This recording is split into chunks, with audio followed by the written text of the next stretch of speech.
बिस्मिल्लाहिर्रहमानिर्रहीम। Welcome back. तो देखते हैं अभी हम एक मॉडल लेटर अटेम्प्ट करेंगे। ये जो मॉडल लेटर है ये आपके किसी भी लेवल पर आपको काम आएगा। ये जरूरी नहीं है कि आप एफएससी लेवल पर इस लेटर को लिखें। ये जो लेटर मैं आपके सामने लिखूंगा आप किसी भी कॉम्पिटिटिव एग्जाम में इसको लिख सकते हैं, किसी भी इम्तिहान में, वो डिस्क्रिप्टिव पेपर में इंग्लिश के आप जो है वो लेटर लिख सकते हैं। बहुत सारे लोग जो हैं वो जो डिस्क्रिप्टिव एग्जाम देते हैं या कोई कॉम्पिटिटिव एग्जाम देते हैं तो फिर उस वक्त वो ढूंढ रहे होते हैं कि जी लेटर कैसे लिखा जाए, लेटर का फॉर्मेट क्या हो, लेटर में मवाद क्या लिखा जाए, लेटर की लेंथ कितनी हो और लेटर कितना लंबा होना चाहिए। तो ये 8 नंबर का हो या 20 नंबर का हो, इसका मवाद भी सेम होता है, इसका फॉर्मेट भी सेम होता है, इसके अंदर जो है वो जो बातें होती हैं वो भी क्या होती हैं, सेम होती है। तो मैं मॉडल के तौर पर ये एक लेटर लिखूंगा। हमारा लेटर है write a letter to district police officer about increasing crimes in the city. हमने डिस्ट्रिक्ट पुलिस ऑफिसर को शहर में बढ़ते हुए जराइम के बारे में एक खत लिखना है। ठीक है, तो चलें इसको शुरू कर देते हैं। सबसे पहले हम जो है वो हेडिंग देंगे और इंडेंटेड फॉर्मेट को अपनाएंगे हम। ठीक है, और उसमें हम जो है वो इस तरफ जो है वो अपना एड्रेस लिखेंगे। हमारा एड्रेस हमेशा जब भी हम स्टूडेंट हैं तो एग्जामिनेशन हॉल होता है। आप एक बात का ख्याल रखें, एग्जामिनेशन का ई कैपिटल लिखा करें और हॉल का एच ये भी क्या होना चाहिए, कैपिटल होना चाहिए। और इसके नीचे ही आप सिटी का सी भी बिल्कुल इसी के नीचे लिखें ताकि आपका फॉर्मेट एक सीक्वेंस में रहे। और सिटी जो है इसके बाद जो है वो आप एबीसी कर सकते हैं, यानी कोई भी सिटी है। तो ये आपका जो है वो हेडिंग हो जाती है। हेडिंग के बाद हम इसके नीचे डेट लिखेंगे और इसके बिल्कुल नीचे लाइन में डेट लिखी जाती है। कोई भी डेट है, फॉर एग्जांपल हम लिखते हैं 22। अब जब 22 लिखेंगे तो फॉर्मेट प्रॉपर होना चाहिए, ये एनडी ऊपर लिखा जाता है 22। और मैं लिख देता हूं अगस्त, और अगर मैं इसको पूरा नहीं लिखता तो मैं यहाँ पे एब्रीविएशन का डॉट डालूंगा और फिर कामा होगा और उसके बाद जो है वो ईयर लिखा जाएगा 2025।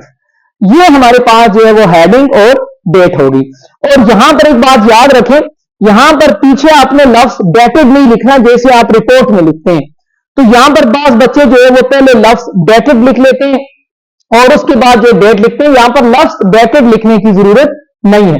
आपने एक दो फॉर्मेट में लिख सकते हैं, मंथ को पहले और डे को बाद में और फिर ईयर, या पहले डे लिखा करें और उसकी प्रॉपर रिकॉर्डिंग अगर first, second, third, fourth, fifth लिख रहे हैं तो इस तरह से, सेकंड, थर्ड, फोर्थ लिख रहे हैं तो ऐसे लिखेंगे। अब ये 22 लिखा तो 22 पहले लिखा, एनडी ऊपर डाला, अगस्त का ए मैंने कैपिटल रखा, आगे मैंने इसको एब्रीविएट किया तो एब्रीविएशन का डॉट डाला और फिर कामा और फिर 2025।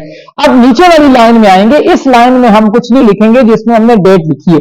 अब नीचे वाली लाइन में आके इनसाइड एड्रेस, हमें इनसाइड एड्रेस दिए हुए भी वो कौन है जी, डिस्ट्रिक्ट पुलिस ऑफिसर है और किसी भी शहर का डिस्ट्रिक्ट पुलिस ऑफिसर हम इसको लिख रहे हैं। तो हम लिख रहे हैं कि द डिस्ट्रिक्ट पुलिस ऑफिसर, ठीक है, डीपीओ है, डिस्ट्रिक्ट पुलिस ऑफिसर। और डिस्ट्रिक्ट पुलिस है जी, डिपार्टमेंट कौन सा है जी, पुलिस डिपार्टमेंट है, डिस्ट्रिक्ट पुलिस। और सिटी जो है वो कोई भी सिटी है, यानी एबीसी सिटी है। तो ये हमारा जो है वो इनसाइड एड्रेस हो गया। इसमें भी देखिए हमने हर वर्ड का फर्स्ट लेटर जो है वो कैपिटल रखा है, क्योंकि ये एक किस्म का हमारा एक टाइटल होता है और टाइटल में ये होता है कि हर वर्ड का फर्स्ट लेटर क्या होता है, कैपिटल होता है। उसके बाद जो हम इसके अगला हिस्सा लिखेंगे सब्जेक्ट का, हमारा मौजू क्या है। तो इसके बिल्कुल नीचे आएंगे और यहां पे हम जो है वो सब्जेक्ट लिखेंगे कि हमारा मौजू का है। मौजू है जी letter to district police officer about increasing crimes in the city. ये हमारा क्या है, यहां से यहां तक मौजू है। तो हम लिखेंगे कि लेटर टू डीपीओ भी कर सकते हैं इसको, यानी DPO district police officer about increasing crimes. अब ये नीचे में ले आया तो इसी लाइन में इन द सिटी। ठीक है, आप हर वर्ड के फर्स्ट लेटर को कैपिटल रखा करें ताकि जो है वो एक पता चले कि ये टॉपिक है।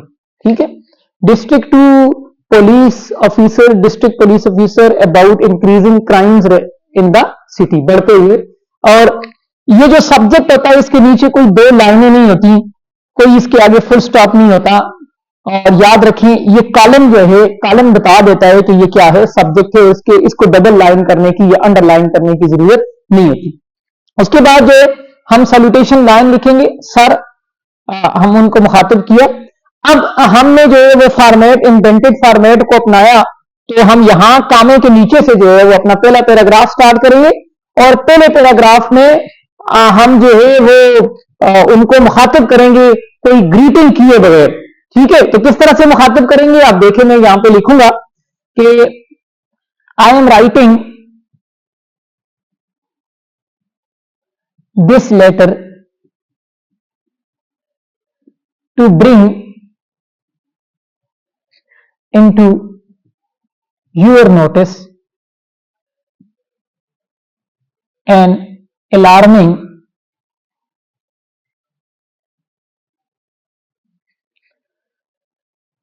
issue of increasing crimes in the city from last few months। ये सबसे पहले आपने जो है वो इस तरह से एक दो लाइन का एक पैराग्राफ लिखना होता है कि आप ये खत जो है वो किस वजह से लिख रहे हैं। इसमें देखिए मैंने कोई ग्रीटिंग नहीं लिखा, कोई सलाम दुआ नहीं लिखा, कोई ऐसे इनफॉर्मल वर्ड इस्तेमाल नहीं किया। आपने भी बिल्कुल कोई इस तरह का वर्ड इस्तेमाल नहीं करना। आपकी बात खत्म होगी तो आप इसको क्लोज करेंगे।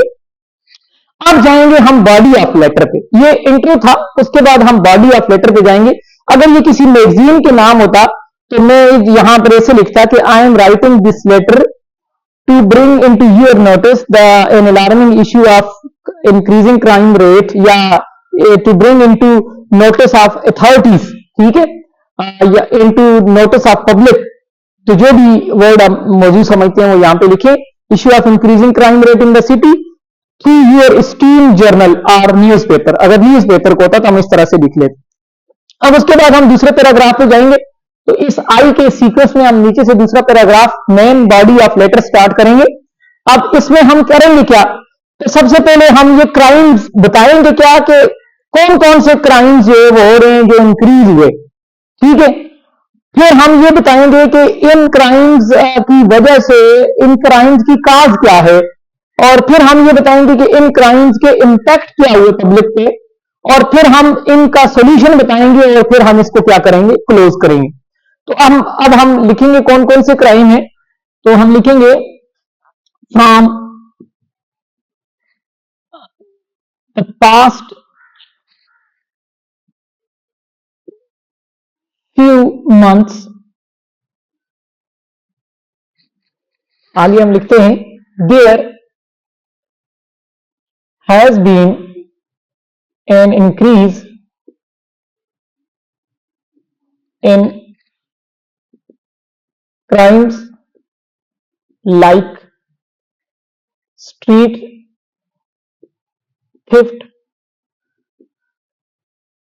burglary, mobile snatching,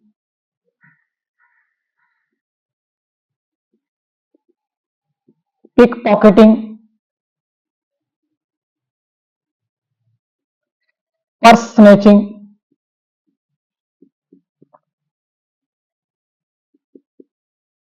and bike theft etcetera. अब आपने सबसे पहले वो क्राइम्स को हाईलाइट किया कि जो जुराइम हो रहे हैं, जिनका हमने जिक्र किया कि इंक्रीज हो गया जी इनमें, ये कौन से जुराइम है जी, हमने इन जुराइम का जिक्र किया।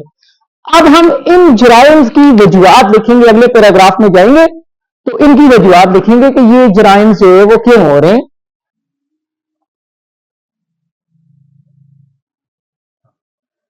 अच्छा, अब ये देखिए हमने उसके जो है वो उनको क्राइम्स को जो है वो हमने आइडेंटिफाई किया। अब इन क्राइम्स के इंपैक्ट लिखेंगे। These crimes are due to weak law and order situation in the city.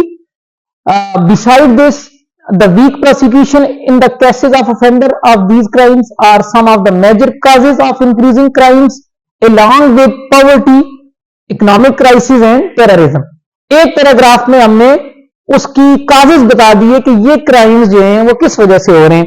अब अगले पैराग्राफ में हम जाएंगे तो वहां पर हम जो है वो इन क्राइम्स के इम्पैक्ट बताएंगे कि लोगों पर इसके असरात क्या हो रहे हैं। Due to increase in crimes people are suffering very badly, they avoid public gathering and late hour movement. Besides this, people fear to go into market and bazaar even in daytime. यानी लोगों में बहुत ज्यादा खौफ है और वो जो है वो मार्केट में दिन के वक्त भी जाने से जो है वो गुरेज करते हैं, पब्लिक गैदरिंग में भी जाने से गुरेज करते हैं। तो ये बहुत ही एक जो है वो वर्स्ट सिचुएशन है। तो हमने वो लिखा कि उसके इम्पैक्ट क्या हुए। अब हम क्या करेंगे कि उसके सोल्यूशन बताएंगे। तो अगला पैराग्राफ हमारा उसके सोल्यूशन का होगा। तो कुछ हम सोल्यूशन बताएंगे। I suggest some measures to improve law and order situation in the city. First of all, patrolling mobiles and riders should be increased in the city. Patrolling वाली मोबाइल और राइडर जो हैं वो शहर के अंदर उनकी बढ़ाई जाए तादाद, दिन में भी और रात में भी।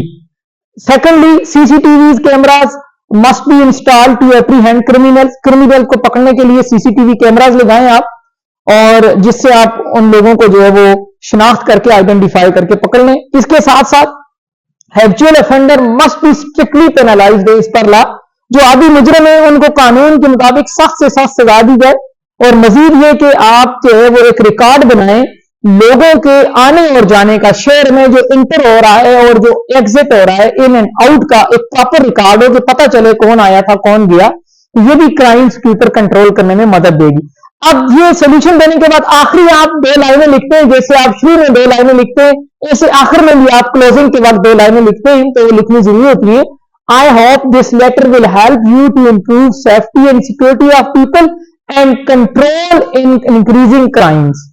तो ये मुझे उम्मीद है, तो आप इस तरह से आखिरी 2 लाइनें लिखते हैं कि मुझे उम्मीद है कि आप ये खत आपकी मावनत करेगा क्राइम को कम करने में और लोगों की सेफ्टी को इंप्रूव करने में। उसके बाद लास्ट में आप इसकी कंप्लीमेंट्री क्लोजिंग करते हैं।